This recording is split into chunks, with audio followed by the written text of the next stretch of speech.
ಪ್ರಿಯ ವೀಕ್ಷಕರೇ, ಇದು ನಿಮ್ಮ ಒಲವಿನ ಮಾನ್ವಿತ ಯೂಟ್ಯೂಬ್ ಚಾನೆಲ್. ನೆಲ ನುಡಿ ನಡೆಯ ಸೋಪಾನ, ಪ್ರತಿಭೆ ವಿದ್ವತ್ ವಿಶೇಷತೆಗಳ ಭೂಮಿಕೆ, ಅಗ್ಗದ ಪ್ರಚಾರದಿಂದ ದೂರ, ಸಜ್ಜನಿಕೆಗಂತೂ ತೀರಾ ಹತ್ತಿರ, ಸಂಸ್ಕೃತಿ ಪರ ಸುದ್ದಿಯ ಸಾಕಾರ, ಇದೇ ನಿಮ್ಮ ಮಾನ್ವಿತಾಳ ಆಕಾರ. ನಾನು ನಿಮ್ಮ ನಲ್ಮೆಯ ನರೇಶ್ ಶೆಟ್ಟಿ, ಮಾನ್ವಿತಾಳ ಮುಖವಾಣಿಯಾಗಿ ನಿಮ್ಮ ಮುಂದಿರುವವನು, ವಿಶೇಷ ವಿಷಯದೊಂದಿಗೆ ಜೊತೆಯಾಗುವವನು.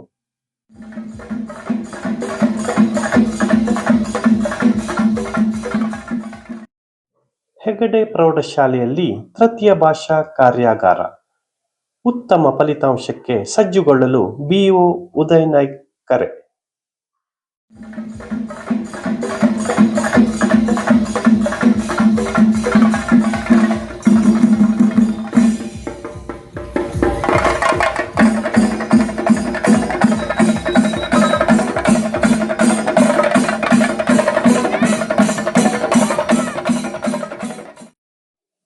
ಹೆಗಡೆ ಪ್ರೌಢಶಾಲೆಯಲ್ಲಿ ತೃತೀಯ ಭಾಷಾ ಕಾರ್ಯಾಗಾರ.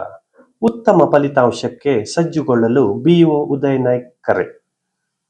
ಉತ್ತರ ಕನ್ನಡ ಜಿಲ್ಲೆಯ ಕುಮಟಾ ತಾಲೂಕಿನ ಹೆಗಡೆಯ ಶ್ರೀ ಶಾಂತಿಕಾಂಬಾ ಪ್ರೌಢಶಾಲೆಯಲ್ಲಿ ತಾಲೂಕಾ ಮಟ್ಟದ ತೃತೀಯ ಭಾಷಾ ಹಿಂದಿ, ಸಂಸ್ಕೃತ, ಉರ್ದು ವಿಷಯ ಶಿಕ್ಷಕರ ಕಾರ್ಯಾಗಾರವು ನಡೆಯಿತು. ಇತ್ತೀಚೆಗೆ ಬೆಳಗಾವಿಯಲ್ಲಿ ಶಾಲಾ ಶಿಕ್ಷಣ ಮತ್ತು ಸಾಕ್ಷರತಾ ಇಲಾಖೆಯ ಸಚಿವರಾದ ಮಧು ಬಂಗಾರಪ್ಪ ಮತ್ತು ಪ್ರಧಾನ ಕಾರ್ಯದರ್ಶಿಗಳಾದ ರಶ್ಮಿ ಮಹೇಶ್ ರವರ ಉಪಸ್ಥಿತಿಯಲ್ಲಿ ಆಯೋಜಿಸಲ್ಪಟ್ಟ ವಿಶೇಷ ಕಾರ್ಯಾಗಾರದಲ್ಲಿ ಪಾಲ್ಗೊಂಡಿದ್ದ ಹೆಗಡೆಯ ಪ್ರೌಢಶಾಲೆಯ ಹಿಂದಿ ಶಿಕ್ಷಕರಾದ ದೀಪಕ್ ಗಾವಡಿ ಅವರು ಸಂಪನ್ಮೂಲ ವ್ಯಕ್ತಿಗಳಾಗಿ ಮಾರ್ಗದರ್ಶನವನ್ನ ನೀಡಿದರು.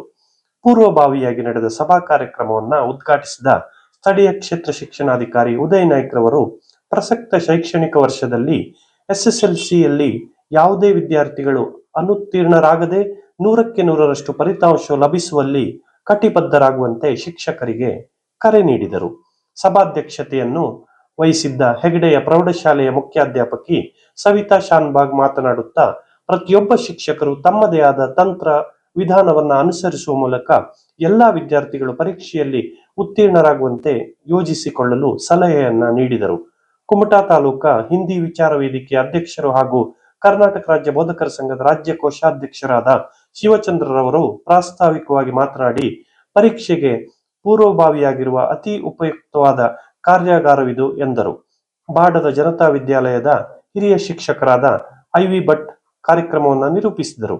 ಗೌರವ ಶಿಕ್ಷಕಿ ರೇಷ್ಮಾ ನಾಯ್ಕ್ ಸ್ವಾಗತಿಸಿದರು. ಮಿರ್ಜಾನಿನ ಜನತಾ ವಿದ್ಯಾಲಯದ ರಾಜ್ಯ ಪ್ರಶಸ್ತಿ ಪುರಸ್ಕೃತ ಹಿಂದಿ ಹಾಗೂ ಸಂಸ್ಕೃತ ಅಧ್ಯಾಪಕರಾದ ರಾಜು ನಾಯ್ಕ್ ರವರು ವಂದಿಸಿದರು. ಧನ್ಯವಾದಗಳು.